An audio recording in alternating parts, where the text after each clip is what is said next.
तो मध्य प्रदेश में चुनावी कैंपेनिंग के दौरान यह लगातार मुद्दा उठता रहा कि युवाओं में बड़ा ब्रांड कौन, शिवराज सिंह चौहान या ज्योतिरादित्य सिंधिया। हम आपको बता दें, आपसे बस कुछ देर पहले कार्तिकेय चौहान, जो कि शिवराज सिंह चौहान के बेटे हैं, उन्होंने वोट डाला। क्या कहा उन्होंने, आइए सुनते हैं। देश का भविष्य तय करना हमारे लिए बहुत जरूरी है। आज मैंने वोट डाल के इस प्रदेश का भविष्य तय किया है। 3 खास मेहमान मेरे साथ लगातार बने हुए हैं। रशीद, सबसे पहले मैं आपसे जानना चाहूंगा, अगर यह सीधा मुकाबला होता, यानी कि कांग्रेस बगैर किसी लाग लपेट के ज्योतिरादित्य सिंधिया को प्रस्तुत करती, बजाय कि इस तरह का एक परिवार जिसमें 4 या 5 लोग जो हैं वो एक दूसरे के इंटरेस्ट के खिलाफ काम कर रहे हैं, तो क्या आपको लगता कि एक बहुत ज्यादा और ज्यादा मजबूत चुनौती पेश कर पाती कांग्रेस? देखिए अभिसार, ये कहने में अच्छा लगता है कि एक आदमी आता और वो कर लेता। देखिए मध्य प्रदेश जो है वहाँ पर आदिवासियों का एक काफ़ी असर है। प्रदेश अध्यक्ष एक आदिवासी है और जो विपक्ष के नेता हैं वो अर्जुन सिंह के बेटे हैं, 4 बार एमएलए रह चुके हैं, अजय सिंह। तो इस तरीके से कांग्रेस में देखिए कोई लीडर्स की कमी नहीं है। दिक्कत कांग्रेस की दूसरी है। मध्य प्रदेश का जो उसकी जोग्राफी है, आपने वहाँ बहुत ट्रैवल किया है, तो देखिए वहाँ 4-5 छोटे छोटे जो मतलब उपराज्य जिसे हम कह सकते हैं वो है, बुंदेलखंड रीजन है, मालवा, अपनी उनकी सबकी भाषा, खान पान सब बहुत अलग अलग है। वहाँ के जो लीडर हैं वो अपने तो कम से कम ज़मीन में मजबूत हो। हमारे सर्वे ने दिखाया है कि तमाम रीजन्स में अगर हम 6 भागों में उसको विभाजित करें तो 6 जगह जो है कांग्रेस पीछे चल रही है। इसका क्या कारण है? कुछ ज्योतिरादित्य सिंधिया अगर उनको पूरे प्रदेश का, तो कांग्रेस क्यों चंबल और ग्वालियर में आगे नहीं चलती, या पिछले 2 चुनाव में क्यों उसको नुकसान हुआ? तो ये तमाम प्रश्न है जो बहुत ही गंभीर है। दरअसल बात यह है कि संगठन को मजबूत करना होगा, कांग्रेस पार्टी को अपनी जड़ें मजबूत करनी होगी।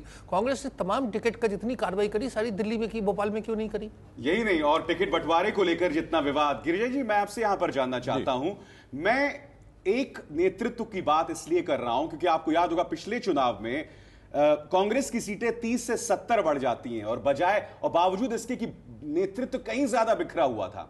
अगर एक चेहरे को लेकर कांग्रेस सामने जाती तो क्या आपको नहीं लगता कि मुकाबला और ज्यादा करीबी हो सकता है? हालांकि अभी भी हमें ऐसा लगता है कि करीबी होगा मुकाबला। नहीं, मुकाबला करीबी इसलिए होगा क्योंकि कांग्रेस की जमीन वहां पर मजबूत है, कांग्रेस का संगठन मजबूत है, संगठन में कोई खराबी नहीं है। दिक्कत सिर्फ ये है कि उस संगठन का उपयोग कांग्रेस के नेता नहीं कर पाते। जैसा आपने कहा कि पिछली बार 35 से 70 सीटें हो गई, तो जाहिर है कि वो फायदा इनको इस चुनाव में मिल सकता था। दिक्कत दरअसल ये है कि कांग्रेस आखिरी वक्त में जागती है। 4.5 साल कांग्रेस को ये अंदाजा ही नहीं रहा कि उसको एक मजबूत विपक्ष की भूमिका निभानी है। जो आरोप आज वो 48 घंटे और 72 घंटे पहले सरकार पर लगा रहे हैं, ये आरोप लेकर यदि वो 4.5 साल सक्रिय होते तो सिनेरियो कुछ बेहतर कांग्रेस के पक्ष में हो सकता था। लेकिन आखिरी वक्त में 2 महीने के भीतर वो आप चुनाव लड़ना चाहते हैं, वो भी दिल्ली में बैठकर भोपाल का चुनाव लड़ना चाहते हैं, तो वो मुकाबला जो है जिस तरह से उसको अटैक करना था बीजेपी पर, वो नहीं कर पाई। लीडरशिप का जहां तक सवाल है, तो लीडर वहां पर बहुत हैं, लेकिन उसमें से कोई भी ऐसा नेता नहीं है जिसकी पूरे प्रदेश में अपील हो। वो अपने अपने एरिया के लीडर हैं, और दिक्कत यह है कि जिस एरिया के लीडर हैं उस एरिया में भी वो कांग्रेस को मजबूत उतनी नहीं कर पाए, इसीलिए वो बहुत मुकाबले में खड़े नजर नहीं आते। अशोक जी, आपके हिसाब से क्या लगता है कि वो कौन सा क्षेत्र होगा जो कि कांग्रेस की निगाह से सबसे अहम माना जाएगा? क्योंकि हम जानते हैं कई हिस्सों में बटा हुआ मध्य प्रदेश, इसका जिक्र अभी रशीद ने भी किया।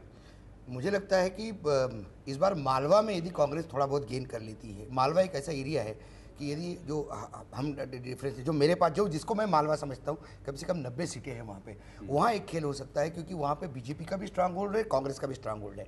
लेकिन हम वापस उसी पे आए जैसे रशीद भाई ने कहा कि यदि सिंधिया का अपने ही एरिया में होल्ड नहीं है तो वो बात दिग्विजय सिंह पे भी लागू होती है, वो बात कमलनाथ पे भी लागू होती है, वो बात सुरेश पचौरी पे भी लागू होती है, और वो बात जो अभी प्रदेश अध्यक्ष है भूरिया, उनको भी लागू होती है। सवाल यह है कि ये सारा नेतृत्व तो दिल्ली से सौंपा जाता है। ये सब दिल्ली के ऑपरेटर्स हैं।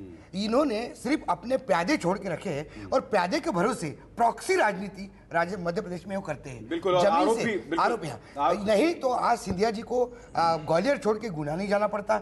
आज महाकौशल में जबलपुर जैसे कारपोरेशन भी यदि उसके हाथ से जाते हैं कमलनाथ के, तो वो भी एक प्रॉब्लम था। और बीजेपी की सीटें यदि राघवगढ़ के एरिया में आती है तो ये भी जिसने 10 साल तक चीफ मिनिस्टर है उनके लिए एक बिल्कुल अशोक जी, लबोलबाब एक तरह से ये है कि ढेरों प्रतिभाएं कांग्रेस के अंदर, मगर वो एक दूसरे के खिलाफ काम करती नजर आती है।